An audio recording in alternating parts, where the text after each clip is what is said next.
Hashtag my bride left me at the altar. Her sister whispered, "I'll marry you. If you're willing." The church was full of people when I realized I had been abandoned.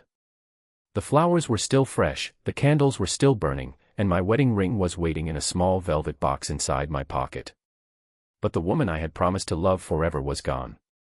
She had left me standing alone at the altar without a goodbye, without an explanation, and without any idea what I was supposed to do next. Then, just when I thought the humiliation could not possibly become worse, someone stepped beside me, took a trembling breath, and whispered the words that would change both our lives forever: "I'll marry you, if you're willing." My name is Daniel Carter, and until that afternoon, I believed my life was finally falling into place. I was 29, working as an architect, and engaged to a woman named Emily Grace. We had been together for nearly 3 years. I had planned our future carefully, saving for a small house, choosing furniture with her, and imagining Sunday mornings when we would wake up together and argue playfully over who had to make coffee. Emily had always been affectionate, ambitious, and confident about our future. At least, I thought she was. Our wedding day began beautifully. My mother, Margaret, cried when she saw me in my suit. My best friend, Nathan, kept telling me to breathe because I was pacing like a nervous teenager. Guests filled the church, and soft music played while everyone waited for the bride. I remember staring at the closed wooden doors at the front and smiling to myself. I thought the next time those doors opened, my entire future would walk through them. But they opened, and Emily wasn't there. At first, everyone assumed there had been a problem with the car. 5 minutes passed. Then 10. Then 20. Her parents started making frantic phone calls. The pastor quietly asked me if I wanted to wait. I said yes because I refused to believe the woman I loved would simply disappear on our wedding day. Then Emily's father received a message. His face changed instantly. He walked toward me with tears gathering in his eyes and handed me his phone. Emily had written only a few sentences. She said she was sorry, but she couldn't go through with the wedding. She needed to leave and start over somewhere else. She didn't explain why. She didn't say where she was going. She simply apologized for hurting everyone and disappeared. The room became unbearably silent. I felt hundreds of eyes on me. Some were filled with pity. Others were shocked. A few people looked away because they didn't know where to stare. I wanted the floor to open beneath my feet. I wanted to run somewhere nobody knew my name. If stories about second chances mean something to you, please take a moment to like this video, share it with someone who believes that broken hearts can heal, and subscribe to Kindness Studio. Sometimes the person who changes your life isn't the person who stays. Sometimes it's the person who helps you survive when someone else walks away. I removed the ring from my pocket and held it tightly in my palm. I didn't cry in front of everyone. I couldn't. I just stood there feeling as if someone had erased the future I had spent years building. Then I heard footsteps behind me. It was Emily's older sister, Hannah. Hannah had always been different from Emily. She was quieter, more thoughtful, and never cared much about attention. She worked as a nurse at a local hospital and had spent most of the morning helping her parents manage the chaos. She approached me slowly, her eyes red from crying. She stopped beside me and looked at the empty altar. Then she looked at me. I expected her to apologize for her sister. Instead, she whispered something so unexpected that for a moment I thought I had misunderstood her. "I'll marry you, if you're willing." My heart stopped. I stared at her, convinced grief had made me imagine the words. Hannah immediately looked frightened by what she had said. She lowered her eyes and explained that she wasn't asking me to replace Emily. She wasn't trying to take advantage of the situation. She simply couldn't bear watching me stand there alone while both families were falling apart. I told her I couldn't make such a decision in a church filled with people while my heart was still shattered. Hannah nodded.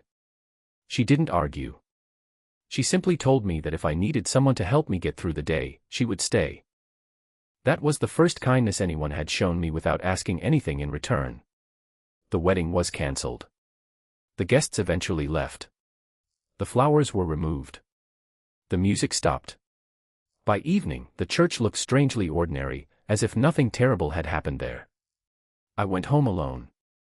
For weeks, I barely functioned. I couldn't sleep properly. I stopped going to restaurants because too many places reminded me of Emily. I avoided friends because I hated their sympathy. Even work became difficult. Every blueprint I opened seemed to remind me of the house Emily and I had once planned to build. Hannah never pressured me. Instead, she quietly checked on me. Sometimes she left food at my door. Sometimes she sent a simple message asking whether I had eaten. Once, when I was sitting alone in my apartment at midnight, she called and stayed on the phone without forcing me to talk. Slowly, I began noticing something. Hannah didn't try to fix my pain. She simply respected it. Months passed. I eventually learned that Emily had left because she had been struggling with doubts about marriage and was terrified of disappointing everyone. Her decision had been selfish and painful, but I also realized I couldn't spend my life hating her. One rainy afternoon, I found Hannah sitting on a bench outside the hospital after a shift. She looked exhausted. I sat beside her, and for the first time, I asked her why she had made that strange offer at the altar.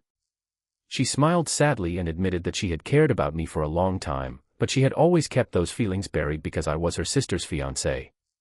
She never intended to interfere. The moment I was abandoned, however, she realized she couldn't keep pretending she felt nothing. I was stunned. But I also knew something important. I didn't love Hannah yet. And she deserved to know that. So we agreed not to marry. Instead, we agreed to start with friendship.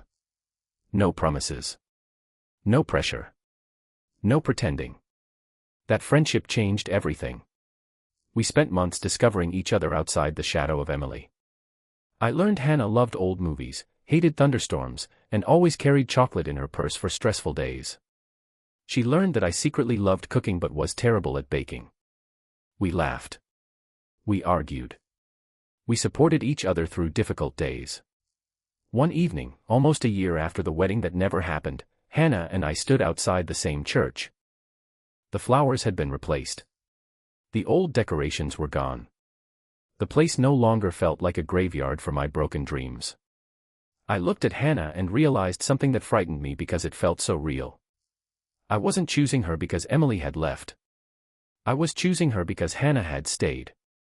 I took her hand and told her that if she still wanted me, I wanted to build something with her, but slowly, honestly, and without pretending our past didn't exist. Tears filled her eyes. She said yes. This time, there was no crowd demanding perfection. No grand promises made out of fear. Just two people who had been hurt, who had learned patience, and who were willing to choose each other freely. A year later, Hannah and I married in a small garden surrounded by the people who genuinely loved us.